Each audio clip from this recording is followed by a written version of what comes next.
तो चमत्कार, नमस्कार साथियों। तो आज हम बात करने वाले हैं कि बीबीए क्या होता है। तो BBA bachelor of business administration. तो बैचलर ऑफ बिजनेस एडमिनिस्ट्रेशन का मतलब क्या होता है और क्यों बैचलर ऑफ बिजनेस एडमिनिस्ट्रेशन का कोर्स बना और लोगों को क्या फायदा होगा इस बीबीए को करके। तो चलिए हम ये बात करेंगे कि ये पर्टिकुलरली ये एक ऐसा बेसिक कोर्स है जिसमें आप मैनेजमेंट के फंडामेंटल चीजें आप यहाँ पे सीखेंगे बेसिक लेवल पे, जिसमें कि आपको थ्योरी की थ्योरी पढ़ाया ही जाएगा, साथ साथ आपको प्रैक्टिकल चीजें भी करवाई जाएगी। तो बीबीए करने से बस यही होता है कि कोई भी ऑर्गेनाइजेशन या कोई भी बिजनेस है उसको कैसे समझना है, उसके अंदर की चीजें कैसे वो काम करती है, कौन कौन से लेवल पे कौन कौन से लोग रहते हैं और कैसे कैसे वो काम करते हैं, जिससे ऑर्गेनाइजेशन अच्छे से चलती है और प्रॉफिट भी कमाती है। तो आपको पता चल गया है कि बीबीए क्या है और क्यों है।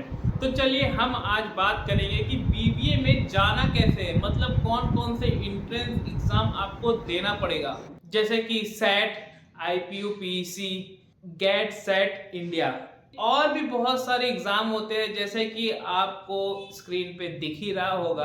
तो ये सारे के सारे एंट्रेंस एग्जाम होता है, इसमें पास होना पड़ता है और पास होने के बाद आप ये सोचेंगे पास मतलब कट ऑफ मार्क्स आता है और उस हिसाब से अलग अलग आपको कॉलेजेस मिलते हैं। तो कॉलेजेस को कैसे आप फाइंड आउट करोगे, तो कॉलेजेस को फाइंड आउट करने के लिए सबसे अच्छा वेबसाइट है शिक्षा.com। उस शिक्षा.com में आपको पूरी तरीके से कॉलेज का डिटेल्स मिलेगा, जैसे कि आप रेटिंग देख सकते हो ऑल ओवर इंडिया के कॉलेज में कि क्या क्या किस कॉलेज का रेटिंग है, क्या रिव्यू है, आप ब्रोशर डाउनलोड कर सकते हो, आप प्लेसमेंट आप देख सकते हो, कितनी फीस है ये देख सकते हो, किस किस लोकेशन में है ये देख सकते हो, उसके ब्रांचेस देख सकते हो, एलिजिबिलिटी क्राइटेरिया देख सकते हो। एलिजिबिलिटी क्राइटेरिया में आपको पूरी तरीके से पता चल जाएगा कि कौन कौन से एग्जाम का क्या क्या किस किस कॉलेज में कट ऑफ है, जिससे कि आपको आसानी होगी कॉलेज ढूंढने में। तो ये सारे चीजें मतलब बिजनेस को बढ़ाने के सारी चीजें आपको यहाँ पे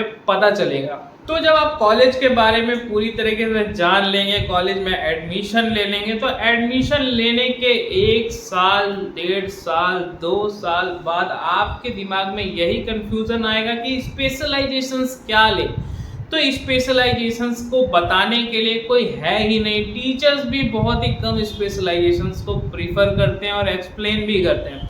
तो यहाँ पे मैं आपको बता दूंगा कि सारे के सारे स्पेशलाइजेशन में क्या काम रहता है और काम कैसे होता है। तो सबसे पहले हम डिजिटल मार्केटिंग के बारे में बात करते हैं। तो डिजिटल मार्केटिंग में आपको पूरी तरीके से यही समझ में आ रहा है, जो कि सिंपल एंड शॉर्ट है, आप मार्केटिंग करोगे किसी कंपनी का digitally by internet, by some website के थ्रू, जैसे कि बहुत सारे website, Google ads, Google AdWords, AdSense और भी बहुत सारा ऐसा तरीका है जिससे हम लोग एडवर्टीजमेंट कर सकते हैं, डिजिटल मार्केटिंग कर सकते हैं। तो वो सारी चीज़ें यहाँ पे पढ़ाया जाता है इन डिजिटल मार्केटिंग में। तो आगे हम बढ़ते हैं सप्लाई चेन मैनेजमेंट में। तो सप्लाई चेन मैनेजमेंट में टोटल लॉजिस्टिक से जुड़ा हुआ है कि किसी भी प्रोडक्ट को यहाँ से वहाँ अगर आप सप्लाई कर रहे हो तो उसका जो भी मैनेजमेंट है, लाइक एक गाड़ी को आप बुक करके दोगे, उस पे सामान लोड होगा, अच्छे से लोड हुआ है कि नहीं हुआ, सामान जब जाएगा और पहुंचेगा तो अच्छे से पहुंचा है कि नहीं पहुंचा है, डैमेज तो नहीं हुआ है। तो ये सारा कुछ मैनेजमेंट आपको सप्लाई चेन मैनेजमेंट में दिख जाएगा। आगे हम बढ़ते हैं स्पोर्ट मैनेजमेंट पे। तो स्पोर्ट मैनेजमेंट पे हम देखेंगे कि जितने भी चीजें स्पोर्ट्स का है, अगर कोई कंपनी स्पोर्ट्स से रिलेटेड प्रोडक्ट बनाती हो तो उसको कैसे आप आगे बढ़ाओगे, उस प्रोडक्ट का मार्केटिंग कैसे करोगे, उस प्रोडक्ट को लॉन्च कैसे करोगे, तो ये सारा चीज हमको स्पोर्ट मैनेजमेंट में देखने को मिलता है। उसके बाद आ जाते हैं हम मार्केटिंग पे। तो जो सबसे मेजर स्पेशलाइजेशन होता है वो मार्केटिंग, एचआर, फाइनेंस, ये सबसे 3 मेजर होते हैं। तो इन मेजरों में मार्केटिंग में हम देखेंगे जिसमें सबसे ज्यादा जॉब आता है, हर कंपनी को मार्केटिंग, एचआर, फाइनेंस का नीड होता ही होता है।